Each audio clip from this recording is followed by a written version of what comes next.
Basavaya had no answer to this. He also tried to sing, but could not. He performed his agricultural tasks more diligently. This too was no answer to Tamanna. Tamanna's reputation started spreading all around. When Tamanna used to buy 20 acres land more to add his property, Boswaya also could buy 40 acres to add to his property. But that kind of competition is not there now. Tamanna had decided to give competition in an intellectual level, which means Tamanna had wanted to write poems through which he could tell the bad qualities of Baswaya. When Tamanna wrote or started writing poems, even Baswaya was supposed to write poems to attack Tamanna. But Baswaya did not have that kind of capability of writing poems, so he was supposed to remain silent. He tried his level best to write poems, but he failed. And when he fails, he does not remain silent. He works hard in agriculture so that he can get more and more income. And when he got more income in the agricultural field, then Tamanna should have given importance for the competition in that level. But Tamanna did not notice that. Tamanna did not change his competition by stopping writing poem and working in the field. Instead of that, he started writing more and more poems. And when he wrote many poems, his reputation started spreading all around, which means he started having many readers as fans. Many people, not only from his village, from many villages surrounding to his village, started reading the poems which were written by Tamanna. His songs started making a mention of Baswaya's cruelty and his meanness. Tamanna was writing in his poems about the cruel qualities of Baswaya. Scholars of folklore were after him. Critics started analyzing and translating his poems and thus earned their share of fame.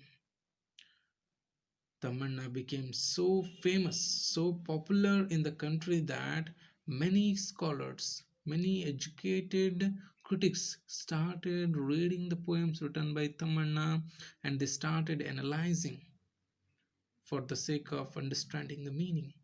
And thereafter, once they got the tremendous importance of the poems, then they started translating the poems written by Tamanna. And through these ways, they also had wanted to share the fame of Tamanna.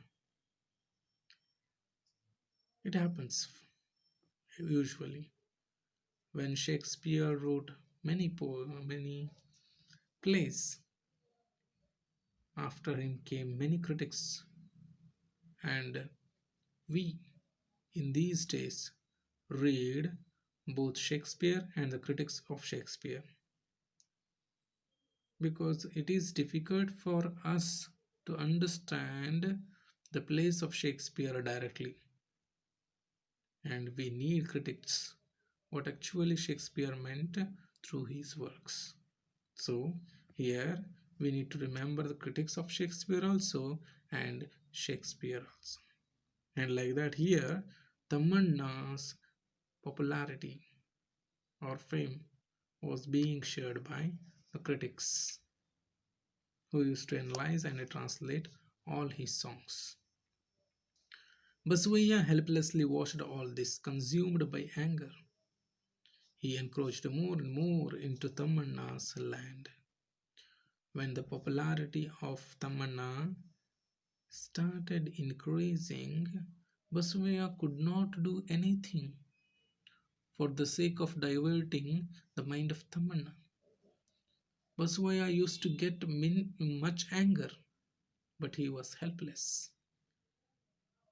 Sometimes he tried to encroach the land of Tamanna, but Tamanna did not notice that also, because Tamanna had considered art as art as his means of life. And when he considered literature seriously, then wrote many poems which were meaningful, and consequently he was considered as the best poet of his times. Basavaya had no answer to this. He also tried to sing but could not.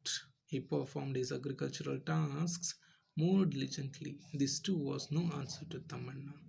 Tamanna's reputation started spreading all around. ಯಾವಾಗ ತಮ್ಮಣ್ಣ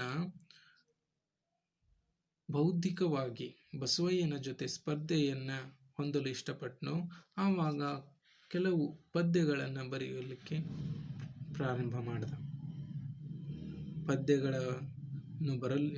ಪದ್ಯಗಳನ್ನು ತಮ್ಮಣ್ಣ ಬರೀಲಿಕ್ಕೆ ಪ್ರಾರಂಭ ಮಾಡಿದಾಗಿಂದ ಬಸವಯ್ಯ ಯೋಚನೆ ಮಾಡ್ತಾ ಇದ್ದ, ಯಾವ ರೀತಿ ನಾನು ಇವನಿಗೆ ಮತ್ತೆ ಸ್ಪರ್ಧೆಯನ್ನು ಕೊಡಬಹುದು ಅಂತ ಹೇಳಿ. ತಾನು ಕೂಡ ಕೆಲವೊಂದಿಷ್ಟು ಪದ್ಯಗಳನ್ನು ಬರೀತಾನೆ, ಆದರೆ ಅವನಿಗೆ ಸಾಧ್ಯ ಆಗೋದಿಲ್ಲ. ಹಾಗಾಗಿ ಬಸವಯ್ಯನಿಗೆ ಆ ಬೌದ್ಧಿಕ ಕ್ಷೇತ್ರದಲ್ಲಿ ತಮ್ಮಣ್ಣನ ಸರಿಸಮವಾಗಿ ಸ್ಪರ್ಧೆಯನ್ನು ಕೊಡಲಿಕ್ಕೆ ಆಗೋದಿಲ್ಲ. ಹಾಗಾಗಿ ಮತ್ತೆ ಅವನು ಕೃಷಿ ಕಾರ್ಯದಲ್ಲಿ ಅತ್ಯಂತ ಪ್ರಾಮಾಣಿಕವಾಗಿ ದೃಢತೆಯಿಂದ ಶ್ರದ್ಧೆಯಿಂದ ಕೆಲಸವನ್ನು ಮಾಡಲಿಕ್ಕೆ ಇಷ್ಟಪಡ್ತಾನೆ. ಆ ಮೂಲಕ ಹೆಚ್ಚಿಗೆ ಆದಾಯವನ್ನು, ಹೆಚ್ಚಿಗೆ ಆಸ್ತಿಯನ್ನು ಗಳಿಸ್ತಾನೆ. ಆದರೆ ತಮ್ಮಣ್ಣ ಇದ್ಯಾವುದಕ್ಕೂ ಗಮನ ನೀಡೋದಿಲ್ಲ. ಬದಲಾಗಿ ಮತ್ತೆ ಮತ್ತೆ ಹಲವಾರು ಪದ್ಯಗಳನ್ನು ಬರಿತಾನೆ. ಅದರಿಂದಾಗಿ ತಮ್ಮಣ್ಣನ ಓದುಗರು ಎಲ್ಲ ಕಡೆ ಜಾಸ್ತಿ ಆಗ್ತಾರೆ. ಅವನ ಹೆಸರು ಕೂಡ, ಅವನ ಘನತೆಯೂ ಕೂಡ ಅಧಿಕ ಆಗಲಿಕ್ಕೆ ಪ್ರಾರಂಭವಾಗ್ತದೆ. His songs started making a mention of Basavaya's cruelty and his meanness. ತಮ್ಮಣ್ಣನ ಎಲ್ಲ ಪದ್ಯಗಳಲ್ಲಿಯೂ ಸಾಮಾನ್ಯವಾಗಿ ಬಸವಯ್ಯನ ಕ್ರೂರತನವನ್ನು, ಅವನ ಕೀಳುತನವನ್ನು, ಅಂದರೆ ಕೆಟ್ಟತನವನ್ನು ಕುರಿತಾದಂಥ ವರ್ಣನೆಯನ್ನೇ ಇರ್ತಾ ಇತ್ತು. Scholars of folklore var after him. ಜನಪದ ವಿಮರ್ಶಕಾರರೆಲ್ಲರೂ ತಮ್ಮಣ್ಣ ಬರೆದಂತಹ ಪದ್ಯಗಳನ್ನು ಓದಲಿಕ್ಕೆ ಇಷ್ಟಪಡ್ತಾ ಇದ್ರು. Critics started analyzing and translating all his songs and thus earned their share of fame. ಅಷ್ಟೇ ಅಲ್ಲ, ಕೆಲವೊಂದಿಷ್ಟು ವಿಮರ್ಶಕಾರರು ತಮ್ಮಣ್ಣ ಬರೆದಂಥ ಪದ್ಯಗಳನ್ನು ಎನಲೈಸ್ ಮಾಡ್ತಾ ಇದ್ರು, ವಿಮರ್ಶೆ ಮಾಡ್ತಾ ಇದ್ರು. ಅಷ್ಟೇ ಅಲ್ಲ, ಅವುಗಳನ್ನು ಭಾಷಾಂತರ ಮಾಡ್ತಾ ಇದ್ರು. ಆ ಮೂಲಕ ತಮ್ಮ ಹೆಸರು ಕೂಡ ಸಾಹಿತ್ಯ ಕ್ಷೇತ್ರದಲ್ಲಿ ಅಜರಾಮರ ಆಗುವಂತೆ ನೋಡ್ಕೊಳ್ತಾ ಇದ್ರು. Basavaya helplessly watched all this. Consumed by anger, he encroached more and more into Tammanna's land. ಬಸವಯ್ಯನಿಗೆ ದಿನದಿಂದ ದಿನಕ್ಕೆ ತಮ್ಮಣ್ಣನ ಹೆಸರು ಅತ್ಯಂತ ವೇಗವಾಗಿ ಹಬ್ಬುತ್ತಾ ಇರೋದನ್ನು ನೋಡಿ ತಡೆದುಕೊಳ್ಳಲಿಕ್ಕೆ ಆಗೋದಿಲ್ಲ. ಅವನಿಗೆ ಕೋಪ ಬರ್ತಿರುತ್ತೆ, ಆದರೂ ಕೂಡ ಅಸಹಾಯಕನಾಗಿ ನೋಡುವಂಥ ಸಂದರ್ಭ ಇರ್ತದೆ. ಮತ್ತೆ ಅವನು ತಮ್ಮಣ್ಣನ ಭೂಪ್ರದೇಶವನ್ನು, ಅಂದರೆ ಕೃಷಿ ಪ್ರದೇಶವನ್ನು ವಶಪಡಿಸ್ಕೊಳ್ಳಿಕ್ಕೆ ಇಷ್ಟಪಡ್ತಾನೆ. ಅದಾದರೂ ಕೂಡ ತಮ್ಮಣ್ಣ ಅದರ ಬಗ್ಗೆ ಯಾವುದೇ ರೀತಿಯಾಗಿ ಗಮನ ಕೊಡೋದಿಲ್ಲ. ಯಾಕಂದರೆ ತಮ್ಮಣ್ಣ ಕಲೆಯನ್ನು, ಅಂದರೆ ಸಾಹಿತ್ಯವನ್ನು ತನ್ನ ಜೀವನ ಅಂತ ತಿಳ್ಕೊಂಡ್ಬಿಟ್ಟಿರ್ತಾನೆ. ಅದರಿಂದಾಗಿ ಎಷ್ಟೋ ಪದ್ಯಗಳನ್ನು ಬರೆದು ಬಿಡ್ತಾನೆ. ಈ ಮೂಲಕ ಆ ಕಾಲದ ಅತ್ಯಂತ ಉತ್ತಮ ಕವಿ ಅಂತಂತೇಳಿ ಎಲ್ಲರಿಂದ ಹೊಗಳಿಕೆಗೆ ಒಳಪಡ್ತಾನೆ.